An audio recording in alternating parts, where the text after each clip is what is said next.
अस्सलाम वालेकुम guys, welcome to my YouTube channel. उम्मीद है आप सब खैरियत से होंगे और फाइनल टर्म के पेपर्स की तैयारी कर रहे होंगे। आज की इस वीडियो में मैं आपके लिए लेके आई हूँ MTH 104 के असाइनमेंट नंबर 2 का सोल्यूशन। ठीक है, सोल्यूशन पर बात करने से पहले वो व्यूवर्स जो चैनल पर न्यू हैं काइंडली वो चैनल को सब्सक्राइब कर दें और चैनल के साथ अटैच हो जाएँ ताकि आपको मज़ीद सोल्यूशंस मैं प्रोवाइड करती रहूँ।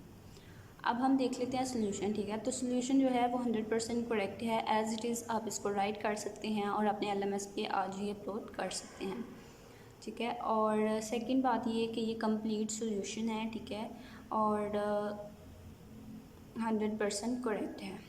तो क्वेश्चन नंबर 1 जो था टोटल इसमें कितने क्वेश्चन थे? 7। ठीक है, क्वेश्चन नंबर 1 जो था वो क्या है? Show that R is order partial relation on G plus. ठीक है, तो जी सेट पे और जो है रिलेशन जो है वो पार्शियल रिलेशन है, ये आपने शो करवाना है। ठीक है, तो पार्शियल रिलेशन कब होता है यही यहाँ पे सोल्यूशन में हमने बताना था। ठीक है, और रिलेशन कब रिफ्लेक्सिव होता है पार्शियल रिलेशन के लिए? ऑर्डर पार्शियल रिलेशन के लिए हमारे पास 3 जो है प्रॉपर्टीज़ होती हैं, रिफ्लेक्सिव, एंटीसिमेट्रिक एंड ट्रांजिटिव। ठीक है, ये आपके हैंडआउट्स में गिवन है। 3 प्रॉपर्टीज़ जब होल्ड करेंगी, reflexive, antisymmetric and transitive, then हम क्या कहेंगे कि रिलेशन जो है वो ऑर्डर पार्शियल रिलेशन है। ठीक है, ऑर्डर पार्शियल रिलेशन है। तो यहाँ पे भी वही मैंने बताया है कि रिलेशन जो है वो रिफ्लेक्सिव है। क्यों? क्योंकि जी में सेट जी जो है उसमें ईच इंटीजर जो है वो इटसेल्फ को डिवाइड कर रहा है। ठीक है, अगर कोई भी इंटीजर ए है, लाइक ए की वैल्यू 1 है। ठीक है, तो 1 डिवाइडेड बाई 1 ट्रू होगा। ठीक है, 1 को डिवाइड कर रहा है, 2 डिवाइडेड बाई 2 ट्रू होगा। ठीक है, इसलिए हमारे पास रिफ्लेक्सिव जो है ये प्रॉपर्टी होल्ड कर रही है। इसी तरह से हमारे पास एंटीसिमेट्रिक प्रॉपर्टी होती है, जिसमें क्या होता है कि ए जो है वो बी को, ए डिवाइड कर रहा है बी को और बी डिवाइड कर रहा है ए को। ठीक है, देन ए जो है वो इक्वल होगा बी के। तो ये कंडीशन है हमारे पास एंटीसिमेट्रिक की, ये भी होल्ड कर रही है। उसके बाद ट्रांजिटिव। ठीक है, ट्रांजिटिव में क्या होता है कि ए डिवाइड कर रहा है बी को, बी डिवाइड कर रहा है सी को एंड ए डिवाइड कर रहा है सी को। ठीक है, ये प्रॉपर्टी भी होल्ड करेगी और जब ये प्रॉपर्टी होल्ड करेगी तो फिर हम क्या कहेंगे कि ये तीनों प्रॉपर्टीज़ होल्ड कर रही हैं। सो हमारे पास जो रिलेशन है वो ऑर्डर पार्शियल रिलेशन है। क्वेश्चन नंबर 1 का सोल्यूशन था ये आपका। नेक्स्ट है आपके पास क्वेश्चन नंबर 2। क्वेश्चन नंबर 2 में क्या है कि in case R is defined on C. ठीक है, कि उस केस में जहाँ पे आर जो रिलेशन है वो डिफाइन है जी पे, तो is R still a partial ordering relation on G. ठीक है, तो हमने बताना है कि आर जो है वो स्टिल अभी तक पार्शियल ऑर्डरिंग रिलेशन है जी पे। ठीक है, देन हम जो भी बताएंगे यस या नो उसका हमने बताना है कि वाई क्यों। ठीक है, उसका रीज़न बताना है। तो यहाँ पे जो इसका सोल्यूशन बन रहा था वो था नो। ठीक है, तो मैंने यहाँ पे राइट किया नो। उसके बाद सोल्यूशन बतानी थी, तो सोल्यूशन मैंने क्या बताया कि इन सी। ठीक है, जी में क्या है? जी में यहाँ पे मैनी आएगा। ठीक है, in Z there are many integers in which a divides b and b divides a does not hold। ठीक है, तो ये ऑर्डर पार्शियल रिलेशन जो है वो स्टिल क्यों नहीं रहेगा? क्योंकि Z में बहुत से इंटीजर्स ऐसे हैं जो जिसमें a डिवाइड कर रहा है b को, लेकिन b जो है वो डिवाइड नहीं कर रहा a को।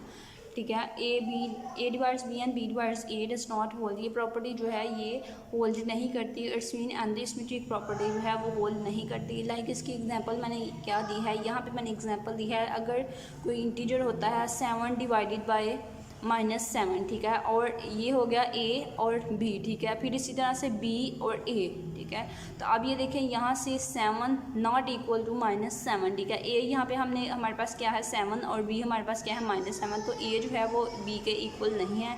तो ये प्रॉपर्टी जो है ये होल्ड नहीं कर रही, तो इट्स मीन कि इसका आंसर नो होगा। नेक्स्ट है आपके पास क्वेश्चन नंबर 3। क्वेश्चन नंबर 3 में आपने क्या करना है? आपने हैश डायग्राम जो है पार्शियल ऑर्डरिंग रिलेशन की वो ड्रॉ करनी है और उसके लिए आपके पास एक सेट है ए। ठीक है, जिसकी आपने पार्शियल ऑर्डरिंग रिलेशन और की आपने हैश डायग्राम जो है वो बनानी है। यहाँ पे मैंने 2 हैश डायग्राम्स आपके लिए बनाई हैं। ठीक है, कुछ स्टूडेंट्स क्या करें वो डायग्राम 1 कर लें और कुछ स्टूडेंट्स जो हैं वो डायग्राम 2 कर लें। ठीक है, दोनों करेक्ट हैं और इस तरह डायग्राम जो है कुछ 1 करेंगे कुछ 2 करेंगे तो आपका सोल्यूशन जो है वो थोड़ा बहुत डिफरेंट हो जाएगा।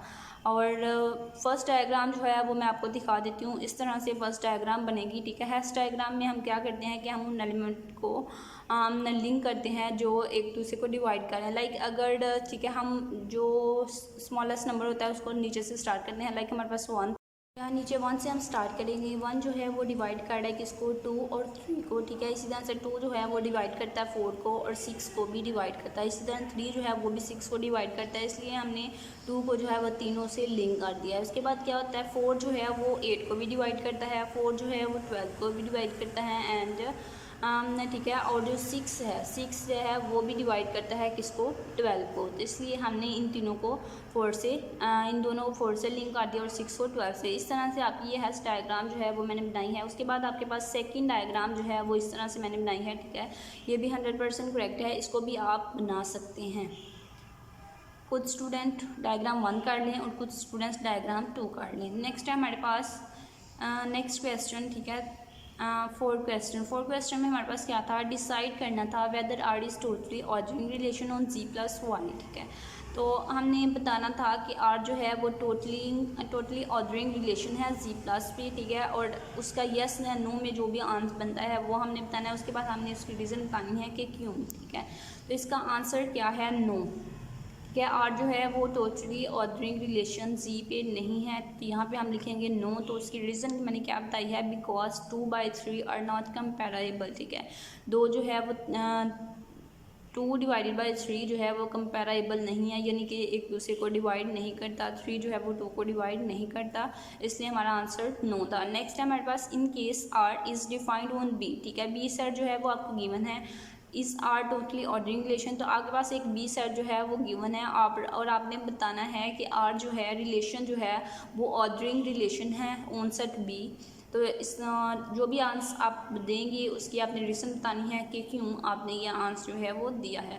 तो इसका सोल्यूशन हमारे पास क्या है, in this case R is totally ordering relation on B, ठीक है। तो आर जो है वो टोटली ऑर्डरिंग रिलेशन बी है, क्यों, इसकी रीज़न क्या है। रीज़न इसकी ये है कि ये देखें बी में कौन से एलिमेंट्स है, 1, 3, 9, 27 एंड 81, ठीक है। तो ईच एलिमेंट ऑफ बी जो है वो एक दूसरे को डिवाइड कर रहा है। लाइक ये देखिए 1 जो है वो डिवाइड करता है 3 को, 3 डिवाइड करता है 9 को, ठीक है। 3 3 9 होता है। उसके बाद 9 जो है वो डिवाइड करता है 27 को। उसके बाद 27 जो है वो डिवाइड करता है 81 को, ठीक है। तो तमाम एलिमेंट्स जो हैं वो डिविजिबल हैं और एक दूसरे को डिवाइड कर रहे हैं। तो इट्स मीन कि ये हमारे पास कौन सा रिलेशन है, टोटल ऑर्डरिंग रिलेशन है, ठीक है। यहाँ पे यही मैंने राइट किया है जो मैंने आपको बताया है। नेक्स्ट है आपके पास क्या, क्वेश्चन नंबर 5। क्वेश्चन नंबर 5 में आपने क्या, 6 है आई थिंक अब, हाँ क्वेश्चन नंबर 6 है हमारे पास। उसमें हमारे पास क्या था कि हमने ड्रॉ करनी थी अगेन क्या है डायग्राम, लेकिन वो हमारे पास थी पार्शियल ऑर्डरिंग की। अब हमने डायग्राम करनी है टोटली ऑर्डरिंग रिलेशन की और सेट बी पे, जो हमें सेट 5 में क्वेश्चन नंबर 5 में जो सेट गिवन था उसकी अब हमने टोटली ऑर्डरिंग रिलेशन आर की हैश डायग्राम जो है वो ड्रॉ करनी है। तो ये डायग्राम आप किस तरह से ड्रॉ करेंगे ये भी मैंने आपके लिए सोल्यूशन जो है यहाँ पे बना दिया है। आपने इस तरह से करना है क्या कि जो सबसे स्मॉलेस्ट नंबर होगा उसको नीचे रखना है, ठीक है। और देन इस तरह से एक चेन जो है वो बना लेनी है, ठीक है। और चेन बना के उनको लिंक कर देना है एक दूसरे। अब ये देखिए 1 जो है वो डिवाइड कर रहा है 3 को, 3 डिवाइड कर रहा है 9 को, 9 डिवाइड कर रहा है 27 को, 27 डिवाइड कर रहा है 81 को, ठीक है। तो ये हमारे पास एक क्या बन गई, एक चेन बन गई। इस डायग्राम में इस तरह से आपने भी बना लेनी है। और नेक्स्ट थोड़ा सा मैं आपको बता दूं कि अगर किसी स्टूडेंट को ये बनानी नहीं आती तो वो किस तरह से बनाएगा। इसी तरह से वर्ड पे आगे आपने क्या करना है, इंसर्ट पे जाना है, इंसर्ट पे जाके आपने शेप्स पे जाना है, शेप पे जाके आपने सर्कल जो है इसको सर्कल को लेना है और इस तरह से यहाँ पे ड्रॉ कर लेना है, ठीक है। उसके बाद आप जितनी दफ़ा इसको यूज़ करना चाहते हैं आप इसको कॉपी करें, Ctrl+C से कॉपी करें, Ctrl+V से आप पेस्ट करें, ठीक है। जितने आपने बनाने हैं उतने आप बना लें, दैन उनको ऑर्डर कर लें इस तरह से, ठीक है, लाइन में। और लाइक इस तरह से फिर इस तरह सबको ड्रॉ करके देन आपने क्या करना है, इसके दरमियान अगर आप लिखना चाहते हैं तो आप किस तरह से लिख सकते हैं। इस पर क्लिक करके आपने राइट क्लिक करना है तो आपके पास आएगा ऐड टेक्स्ट, यहाँ पे आप अपना लिख सकते हैं जो भी आपने लिखना है, ठीक है। इस तरह से लिख के सेम इसी तरह से दूसरों में भी आपने लिख लेना है। उसके बाद आपने इसको कनेक्ट कैसे करना है, यहाँ पर जाके शेप पे आपने यहाँ से लाइन लेनी है और लाइन को यहाँ पर रख के तो बटन प्रेस करके आपने यहाँ पर ड्रा कर लेना है माउस से, तो ये आपके पास लाइन बन गई। इस तरह से आप इसको डायग्राम को बना सकते हैं और मैंने पहले आपको डायग्राम बनाई है वो भी बताई है, वो भी इस तरह से आप बना सकते हैं। उम्मीद है सोल्यूशन आपके लिए हेल्पफुल रहा होगा और मज़ीद सोल्यूशन के लिए चैनल को सब्सक्राइब करें, चैनल के साथ अटैच हो जाएं ताकि आपको मज़ीद सोल्यूशंस मैं प्रोवाइड करती रहूँ।